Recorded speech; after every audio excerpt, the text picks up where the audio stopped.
pleasure to welcome you all to the Nottingham celebrations of the first direct experimental discovery of gravitational waves, an event that has been much in the media over the last 2 weeks. The format of tonight is that we have 2 talks by 2 of our local experts on gravitational physics, and in particular gravitational waves, Dr. Thomas Sotiriou and Dr. Helvi Vitek, each talking for up to 25 minutes each, I sincerely hope. We're going to do our best. And then we will have a question and answer period. Now, I do recognize a number of experts in the audience. This has 2 implications. So in the question and answer period, we will be happy to take the discussion the direction it goes. We welcome questions at all levels of expertise, but we particularly welcome questions that do not assume previous advanced study of the subject. No question that you ask will be too elementary for the purposes of this evening. So that's the first implication. The second implication is, if we notice that there is a question that would be well suited to a particular expert in the audience, we may well direct the question your way, so please do not sit too comfortably. And I believe that is all we need on the organizational side of things. So our first speaker is Dr. Thomas Sotiriou. He is an associate professor and reader here in the School of Mathematical Sciences at the University of Nottingham. Thomas did his undergraduate studies in Athens, Greece, then did his PhD in Trieste, Italy at the International Center of Theoretical Physics. Then he had postdoctoral appointments at the University of Maryland in the US and at the University of Cambridge. Then he had a faculty appointment back at CISA in Trieste in Italy, and he is now here in Nottingham. Would you please welcome, join me in welcoming Dr. Thomas Sotiriou.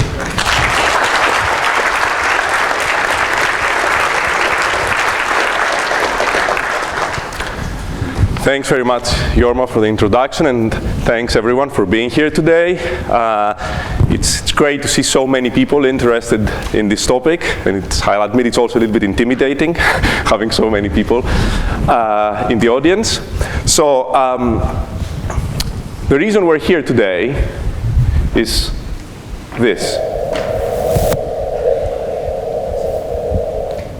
This little blip is the signal that was detected, shifted in frequencies and converted it into sound. Whoops, let me play it one more time. And if you're wondering what is all this fuss about this tiny blip, it's because this blip is the signal of 2 black holes merging, colliding. Each of these black holes has about 30 times the mass of the sun, right? That the mass of the sun is about 1,000,000 times the mass of the Earth, or 10 to the 32 kilograms, so that's 1 followed by 32 zeros. That's a pretty large number. And these 2 black holes are colliding. This collision took place more than 1 billion light years away.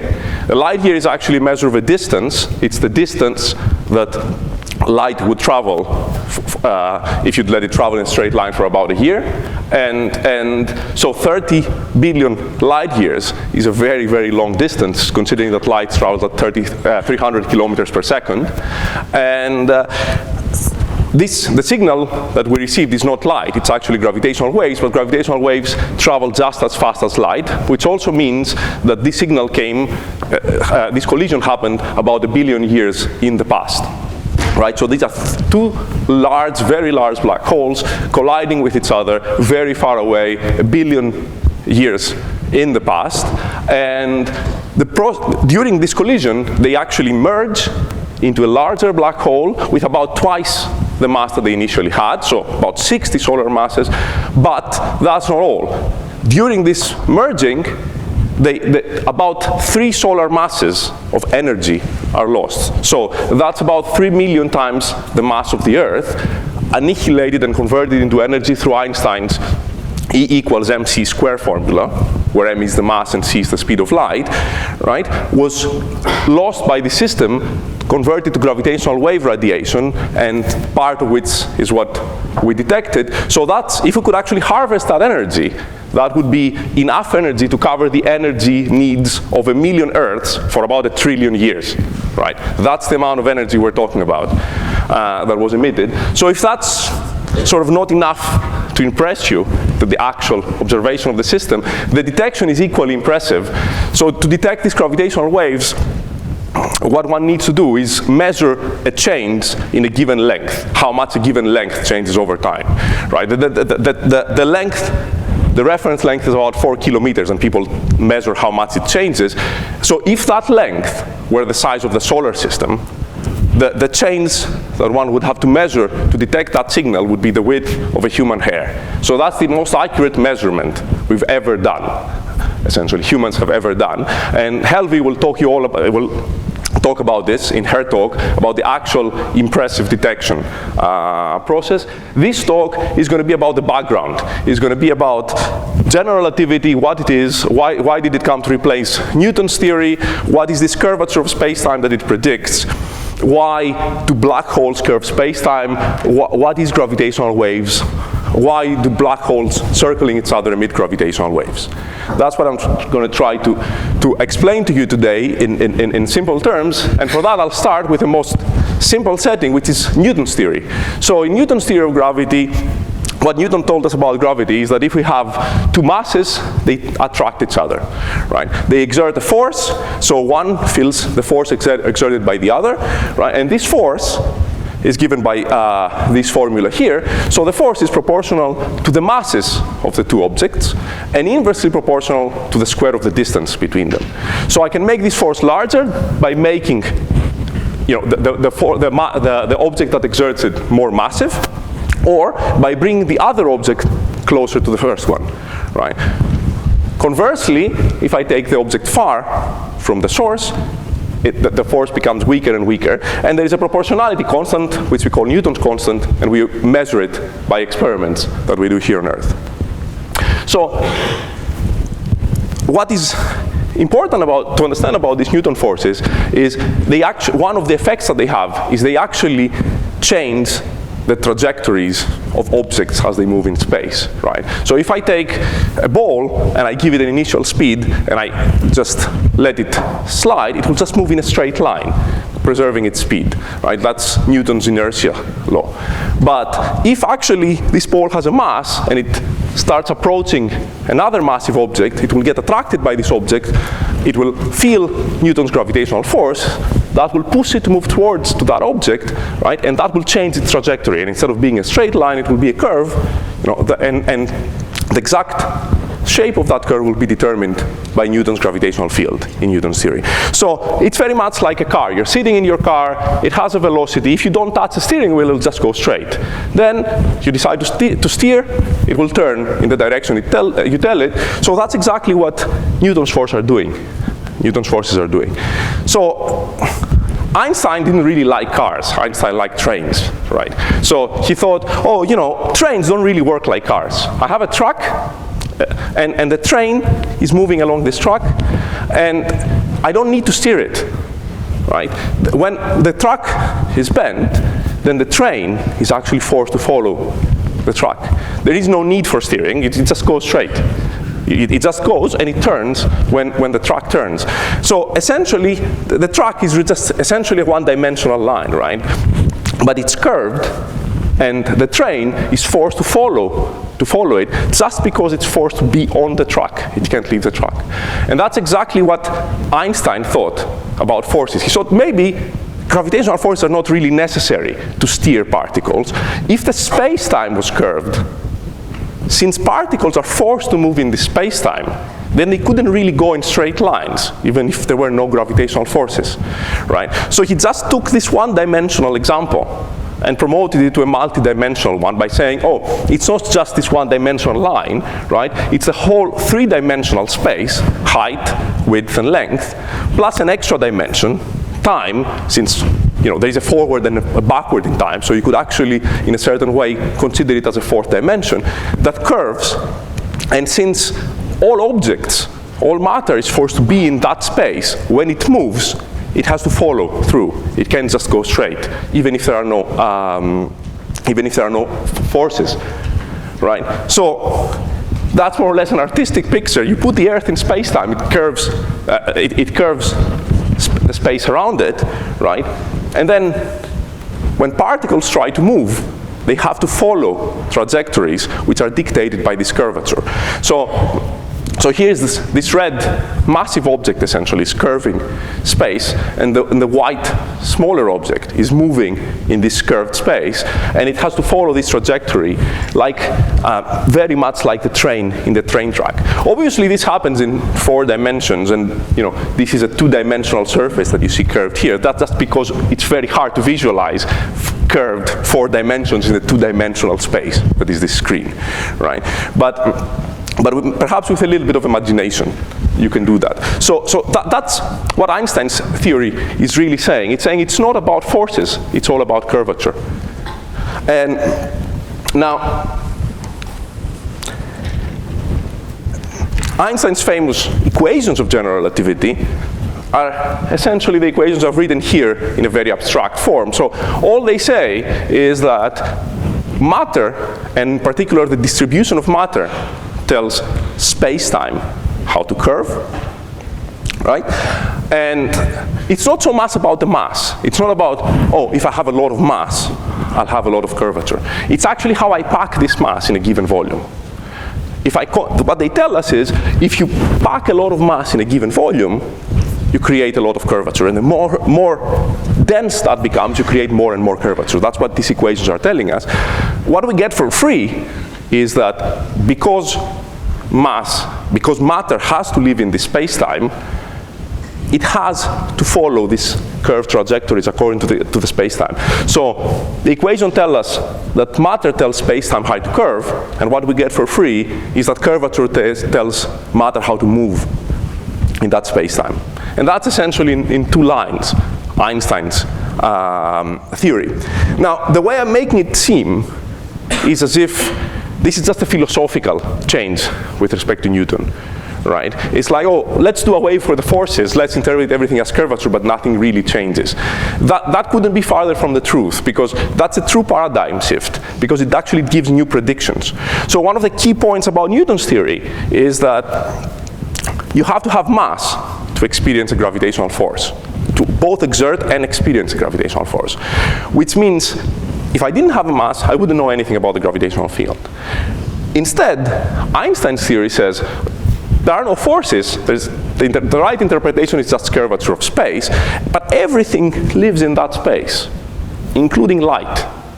Light has no mass, and according to Newton's beliefs, it just travels in straight paths in space, right? In Einstein's theory, since light will be forced to live in exactly the same curved space as any other form of matter, it will also have to experience this curvature, and that means that light will also experience the gravitational field, will also not be able to move in straight lines near massive objects. And that was the first prediction of general relativity, of Einstein's theory, that did not agree, actually, with Newton's theory. And that was also the first experimental verification. So in 1916, about a year after Einstein wrote down his famous equations, Eddington observed this light bending. What he did is, essentially, he looked at a star in the sky. So suppose you have a distant star, there is light coming towards you, and it travels in a straight path towards you, and now there is the sun sweeping the sky from sunrise to sunset, and eventually it passes in front of your favorite star, right? And when the sun is almost in front of your star, it actually affects the trajectory of light, because as the light comes towards you, it has to pass from this part of space-time that the sun has curved. and that ever so slightly changes the trajectory. So instead of finding it where you expect to find it, it comes slightly to the right or slightly to the left. And that's exactly what Eddington measured during a solar eclipse, because when the sun is bright, it's so bright that you wouldn't see any stars behind it, right? So he measured that during a solar eclipse, and his measurement matched exactly the prediction of general relativity. And that was the first experimental verification of general relativity. Now, that's what happens according to Einstein when I have a mass in space-time, when I have a massive object in space-time.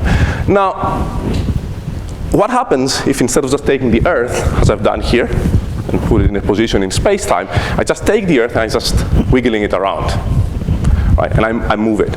Obviously, the space-time curvature will have to change, because I take the Earth from here, I move it there, space will want to curve there now, and so on and so forth. And what general relativity now predicts, and that's another genuine prediction of general relativity, is that as I move the Earth around in this process, this disruption of space-time curvature causes tiny ripples on space that can actually leave the system and travel far away in very much the same way that when a speedboat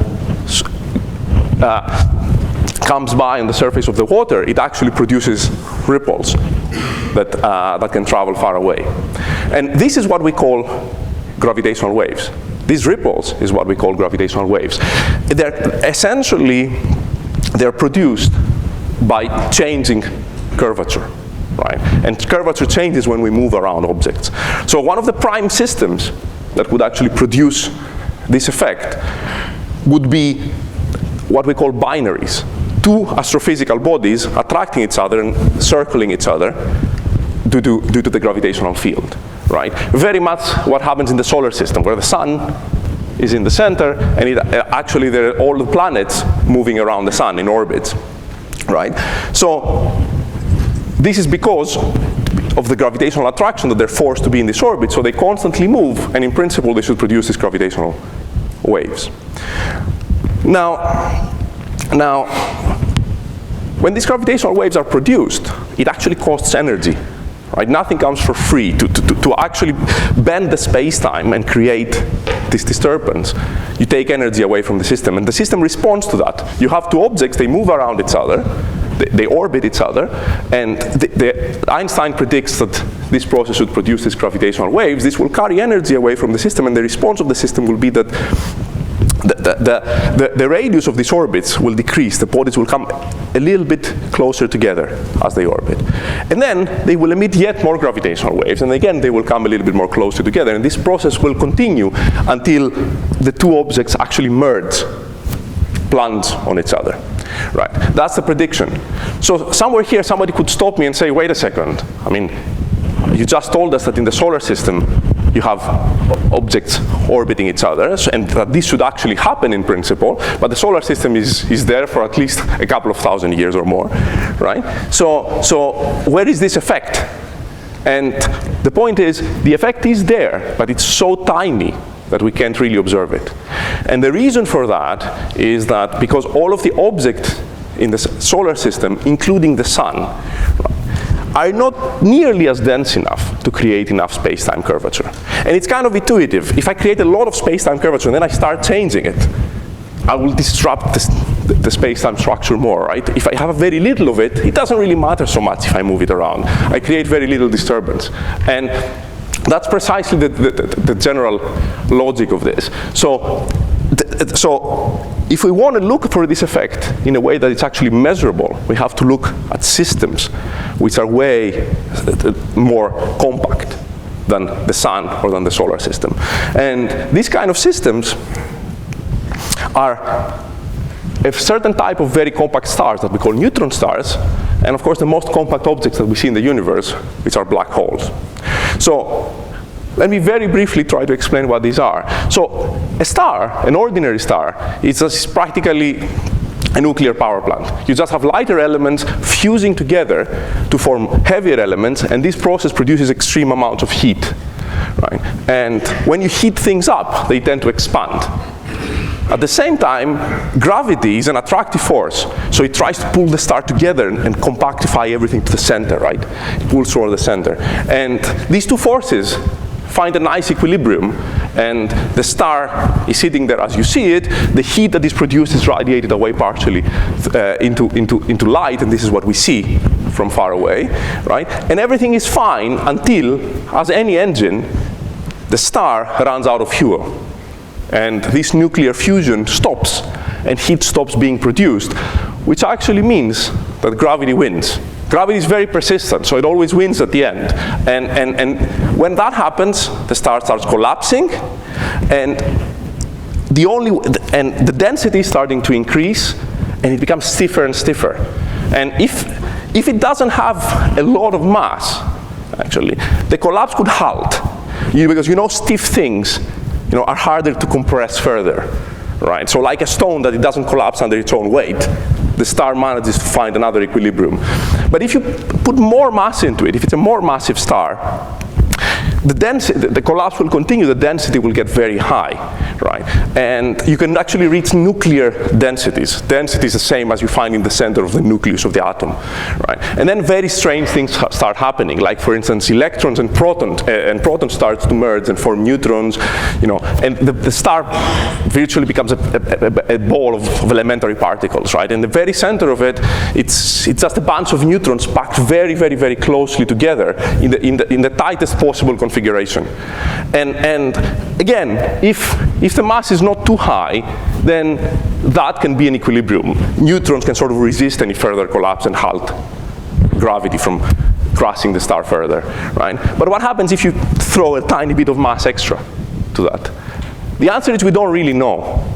What we know is that the star will try to collapse further, and it will try to occupy so little volume that the curvature will get very high, right? And there will be an area around the star where gravity will be so strong because the curvature will be so high. Gravity will be so strong that nothing will be able to escape, not even light. That means that if you're sitting somewhere in that area and you're trying to point away from the star this laser, and you press the button, no light will come out, right? It's exactly like me trying to jump off the Earth, and then if I start making the gravitational field of the Earth stronger and stronger, eventually it won't be strong enough to jump. That's exactly what happens, and that's what we call a black hole. So the detection I'm talking about is about two black holes orbiting each other, but the reason I talked about neutron stars is that if you're not very picky, you could say that the first detection of gravitational waves was done by a binary of neutron stars. And what I mean picky is because this is an indirect detection. Nobody detected any waves, but we could infer that gravitational waves exist because of the behavior of the system. So these two gentlemen here, Hals and Taylor, in 1993, won the Nobel Prize for observing a neutron star binary, two neutron stars circling each other. This was a very special binary, because one of these two neutron stars was also what we call a pulsar. So a pulsar is a neutron star which has a very, very strong magnetic field. So that's an artistic impression. The blue lines are the magnetic field lines, so that's a poloidal field, right? And there is an axis of symmetry of that field going just about here. So such an object has a very characteristic emission, so it emits light, so it emits radiation, not light, it's actually radio waves, along the poles of the magnetic field, so here and here. So there's a very narrow beam of radiation that leaves this star, but it also rotates, but around a different axis, not the magnetic field axis, but this red line that I've marked here. So it goes a little bit like this. I'm emitting light in that direction, but I'm rotating around my axis. So there's a beam of light that's just sweeping the sky. And if there's an observer in the right spot, every now and then, the pulse of light is hitting this observer, right? That's why it's called a pulsar. Now, from how frequent this pulse is for the observer can infer how fast the star is spinning, right? So he or she can infer the period of the rotation, right? But if now the star is also moving in an orbit, because it has a companion, it's circling its companion, then that will add an extra modulation to that signal, to that pulse, right? Because sometimes it's emitted when the star is further away, sometimes it's emitted when it's closer because of the orbital motion. And from that extra modulation, if you model it very closely, you can also measure the orbital period. So how fast one neutron star is orbiting around the other. So what we learned before is that if I have two stars orbiting around each other, they lose energy in gravitational waves, and the orbital radius gets smaller, they start approaching each other, and then they spin faster. That's like the ballerina, right? That spins and then closes her hands, and that makes her spin faster. That's conservation of angular momentum. So as gravitational waves are emitted, the system starts spinning faster, right? And the period goes down. And that's exactly what you see in this nice graph. So the flat line is essentially the prediction of Newton's theory, where this doesn't happen. There is no gravitational wave emission, so the period is just constant, right? And the curved line is the prediction of general relativity, where the period is going down as time passes because there is loss of energy in gravitational waves. And the dots are the actual observations that, as you can see, are spot on. They agree completely with the prediction of general relativity. So they say, oh, this system is losing energy, right? And it's losing energy in precisely the way general relativity predicts as gravitational wave loss. Now, that's a very tiny effect. That's about 35 seconds in a period of 30 years, the difference in the period. So it's a very tiny effect, but it's very clearly measurable. The measurement is very precise. So that's a nice indirect detection because it agrees with the observation. But to somebody working in this field, this kind of a detection is like somebody coming to you and telling you, oh, you know, there is an ice cream shop around the corner and the ice cream is really good. And no matter how much you trust this person's flavor in ice cream, you want to try it yourself. You really want to go there and get a scoop of ice cream. So that is the difference. Today's system, the detection we're talking about today, is actually a merger of two black holes, as I said, two black holes circling each other and eventually merging. We haven't really detected this long process of the two black holes circling each other and slowly losing energy and the orbital radius getting smaller, like I just told you about this binary of neutron stars. But instead, the very final part, where over a very long period of time that we didn't observe, they came closer and closer and closer, and what we just see is the final plunge, when they merge and the signal is very, very strong, and they form a larger black hole, right? And in the very beginning of my talk, I gave you the numbers, which were impressive, but this is a very important detection because it's the very first detection, direct detection of a black hole, actually. So we knew about black holes, but black holes don't emit any light, so there was no way to ever see one with our telescopes. Right? Now that's not a telescope, that's actually a gravitational wave detector, and they do emit gravitational waves. So for the first time we've actually seen a black hole. And we haven't only seen an isolated black hole, we have actually seen two black holes which merge together and form a bigger black hole in precisely the way general relativity predicts. Right? So we saw a black hole binary. And on top of that, it's also a proof of principle. It's the first time we detected gravitational wave radiation. So now we have a detector that does what it promised. It detects a new kind of radiation. That's not electromagnetic radiation. So it's kind of a new type of telescope that sees with different eyes than the ones we usually use. And that's precisely why it opens for us a new window into the universe. Thanks very much.